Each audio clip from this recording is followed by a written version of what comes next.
आप सभी श्रोता मित्रों को हार्दिक नमस्कार। प्रस्तुत है मालती जोशी जी द्वारा लिखित कहानी बिछोह। विजय दफ्तर के लिए तैयार हो रहा था कि सुधा ने आकर पूछा, सुनो, वो पड़ोस का दीपक है ना, उसका दोस्त अपनी अलमारी देखना चाहता है, दिखा दें? अलमारी? विजय चौंक पड़ा। अपनी अलमारी की तारीफ दीपक के दोस्तों तक कैसे पहुंच गई? दरअसल वो क्या हुआ? सुधा ने खिसियाए से स्वर में कहा, एक दिन कबाड़ी को बुला लिया था मैंने, पर उसे अकेले घर में ले जाने की हिम्मत नहीं पड़ी, तो सहारे के लिए दीपक को बुला लिया। कबाड़ी मारा 35 रुपये से आगे बढ़ ही नहीं रहा था। फिर दीपक ही बोला, भाभी अभी रहने दीजिए, मेरा एक दोस्त है, पुरानी चीज़ों का बड़ा शौक़ रखता है, उसे एक बार दिखा देते हैं। पता है, वह इन पुरानी चीज़ों को खरीद कर ऐसी काया पलट कर देता है कि पहचान में नहीं आती। अभी पिछले साल चोपड़ा लोगों से सोफ़ा सेट खरीदा था। दिखा दो भाई, मेरे पास तो अब टाइम नहीं है, विजय ने बेजारी से कहा। घड़ी का कांटा सचमुच 10:15 के करीब पहुंच गया था। स्कूटर पर बैठकर दफ्तर की ओर जाते हुए विजय सुधा की बातें मन ही मन दोहरा रहा था। उसकी समझ में नहीं आ रहा था कि आखिर कुछ लोगों को पुराना कबाड़ खरीदने का शौक क्यों होता है, जबकि बाजार में एक से एक चीज़ें उपलब्ध हैं। सुधा बता रही थी कि दीपक को अपनी अलमारी बड़ी आर्टिस्टिक लगी। विजय को उसकी इस बात पर बड़ी हंसी आ रही थी। भाई, इसमें आर्टिस्टिक क्या है? पुराने ज़माने का भारी भरकम ढांचा है, बस उस छोटे से घर में एकदम असंगत लगता है। हाँ, उसके दोनों पल्ले ज़रूर नक्काशीदार हैं, पर विजय ने उन्हें कभी प्रशंसा की दृष्टि से नहीं देखा। वे बेल बूटे एक तरह से सिरदर्द ही थे। इतनी गर्द भर जाती थी उनमें। साल में 2-4 बार तीज त्योहार पर खूब तेल पानी लगाकर उन्हें चमकाने का प्रयास करता था, पर 4-5 दिन बाद ही वो फिर वैसे के वैसे हो जाते। उस अलमारी से निजात पाने की बात कब से उसके मन में है, पर सुधा ने तो इस दिशा में बाकायदा अभियान भी शुरू कर दिया है। इस बात की उसे जानकारी ही नहीं थी। सुधा की उतावली स्वाभाविक भी थी। इस महीने उसकी बीसी खुली थी। एक डाइनिंग टेबल लेने का वो कब से सपना देख रही थी, पर घर में जगह कहाँ है? इतनी सी तो रसोई है और बीच वाला कमरा आधा इस अलमारी ने घेर रखा है। फाइलों से उलझते हुए भी विजय नई डाइनिंग टेबल के बारे में ही सोच रहा था। विजय की इच्छा थी 4 का ले लें, पर सुधा का कहना था कि चीज़ रोज़ रोज़ तो नहीं बनती, एक बार हिम्मत करके बड़ा ही ले डालो, हम क्या ज़िंदगी भर इसी घर में बने रहेंगे? गहराई से सोचने पर सुधा की बात ठीक ही मालूम होती थी। वैसे भी औरतें इन मामलों में ज़्यादा प्रैक्टिकल होती हैं। वैसे अम्मा अगर होती तो किसी की मजाल नहीं थी कि अलमारी को बेच दे। एक अजीब सा मोह था अम्मा को उस अलमारी से। कहती, ये मेरे बाबूजी की पहली तनख्वाह की खरीद है, बड़ी बरकत वाली चीज़ है, इसी के साथ तो घर भरता चला गया। और फिर बड़े मनोयोग से उस पहली तारीख का किस्सा सुनाने लगती, जब शाम को बाबूजी 4 कुलियों के सिर पर यह अलमारी लदवा कर लौटे थे। अम्मा दिन भर बैठे बैठे पता नहीं कैसे सपने बुनती रही थीं। शाम को जब सुना कि आधी तनख्वाह इसमें स्वाहा हो गई तो एकदम बरस पड़ी। बाबूजी फिर देर तक उन्हें मनाते रहे थे, समझाते रहे थे।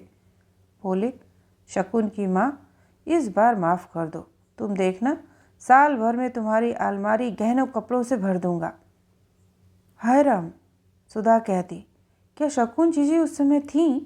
बाबूजी की पहली तनख्वाह पर? थी क्यों नहीं, कमो भी थी। बहू, छोटे में शादी होवे थी तब, अब की तरह थोड़े ही की। पता नहीं कितनी बार विजय इस प्रसंग को सुन चुका है। हर बार अम्मा का स्वर रसील हो उठता था, चेहरा एक आभा से दमकने लगता था। पति के प्रति गर्व की कोई सीमा नहीं थी उसमें। बाबूजी ने सचमुच अपना वचन पूरा किया था। देखते देखते अम्मा का घर भर दिया था उन्होंने। कितना सामान था अम्मा की गृहस्थी में। बिस्तर इतने थे कि 10-15 आदमी आ जाएं तो भी कोई परेशानी नहीं होती थी। घर में इतने बर्तन थे कि 100 आदमियों का खाना आसानी से बन सकता था। पास पड़ोस में जब तब मांगे से जाते ही रहते थे। बारात तो इतनी बड़ी थी कि 2 बच्चे आसानी से बैठकर नहा लें। गुसल खाने में तांबे की बड़ी सी गंगा जली थी, पूरी 3 बाल्टी पानी आता था। गांव वाला उनका घर पुराना सही पर काफ़ी बड़ा था। वहाँ इतने सामान का अता पता भी नहीं चलता था, पर शहर के 3 कमरों के फ्लैट में तो उनकी उपयोगिता शून्य ही रह गई थी। कुछ तो वह गांव ही छोड़कर आ गए थे, कुछ चीज़ें सुधा सोच समझ कर ले आई थी, उन्हें उसने अपनी दृष्टि से भुना लिया। अम्मा के बड़े बड़े बर्तन बाजार में चले गए और सुधा की रसोई स्टील के बर्तनों से जगमगाने लगी। अम्मा की शादी का असली जरी का लहंगा 250 में बिका और सुधा के घर में प्रेशर कुकर आ गया। अम्मा की मटर माला सुनार की भट्टी में गल गई और सुधा का पूरा सेट बन गया। चांदी के बड़े बड़े थाल सर्राफे में चले गए और विजय के पास स्कूटर आ गया। अम्मा चुपचाप सब देखती और सांस छोड़कर कहती, तिनका तिनका जोड़ कर गृहस्थी जुटाई थी रे, तुम्ही लोगों के लिए खून पसीना एक किया था, तुम्ही ने सब बर्बाद कर दिया। वे लोग कभी नए ज़माने की दुहाई देकर या छोटे घर का सबल कारण बताकर उन्हें मना लेते, पर अलमारी न, उन्होंने किसी को छूने भी न दी। दोपहर को सुधा का फ़ोन आया, वो 140 रुपया दे रहा है, दे दें? बिल्कुल, एकदम दे डालो। विजय ने छूटते ही हामी भर दी। उसे लग रहा था दीपक का दोस्त कलाकार हो न हो खपती ज़रूर है। 140 रुपये में तो उसकी खरीद भी नहीं आएगी। इतनी बड़ी रकम तो एक मुश्त बाबूजी खर्च भी न कर पाते। बेचारों को वेतन था ही कितना, जितने पर वे रिटायर हुए उतने पर तो विजय ने शुरू किया है, पर उतनी सी कमाई में बाबूजी कितना कुछ कर गए। आज उसके पास जो है उन्हीं की बदौलत है। उसकी अपनी तनख्वाह तो खाने कपड़े पर ही खर्च हो जाती है। बाबूजी के ज़माने में उस अलमारी की भी अजीब शान थी। अम्मा उसे हमेशा चमका कर रखती, उसमें रखी हर चीज़ भी करीने से लगी होती। सबसे निचले वाले हिस्से में धोबी की धुली चादरें, कंबल और शॉलें रहती। मेहमानों के आने पर ही उन्हें काम में लिया जाता। उससे ऊपर वाले तल्ले में चीनी के कप, प्लेट, चम्मच, कांच के गिलास तथा फूलदार ट्रे रहती।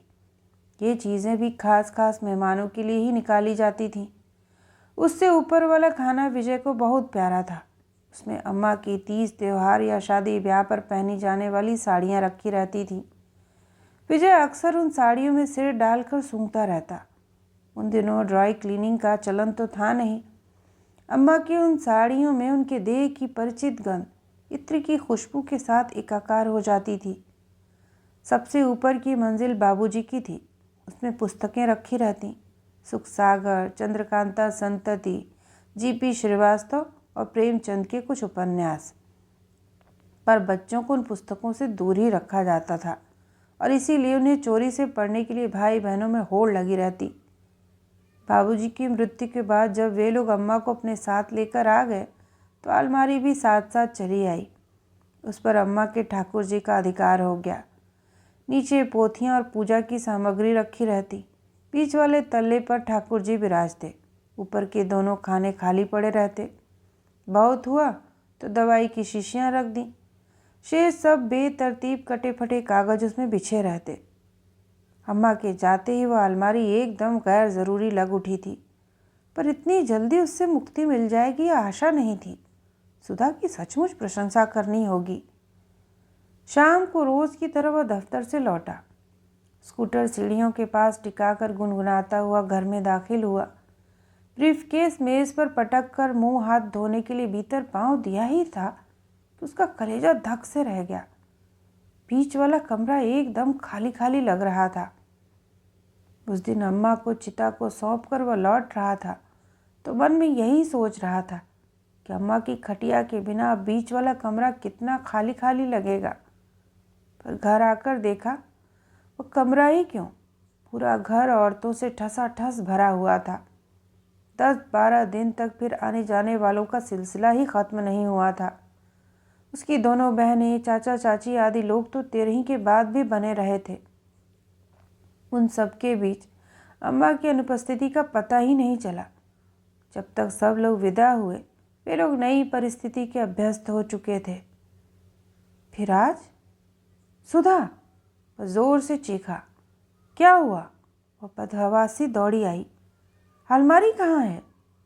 बरामदे में रखी तो है, वे लोग ठेला लाने गए हैं। आते समय देखी नहीं क्या? हाय राम, जरा सी बात के लिए इस कदर चीख पुकार मचा दी, मेरे तो हाथ पांव फूल गए। सुधा बुदबुदाती हुई रसोई में लौट गई। कुछ देर जड़ बना कमरे में खड़ा रहा, फिर तेजी से पलटकर बरामदे में आया। वहाँ एक कोने में वो अलमारी खड़ी थी, असहाय सी, अनादृत सी।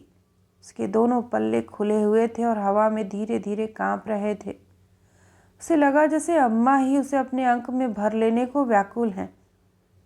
वह झिझकता सा पास आ खड़ा हुआ।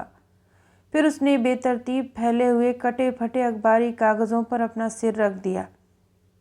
स्मृतियों में बसी अम्मा की साड़ियों की परिचित गंध धीरे धीरे उसके नथुनों में भरने लगी और वह फपक कर रो पड़ा। तो ये थी मालती जोशी जी की कहानी बिछोह। सुनने के लिए आप सभी का धन्यवाद।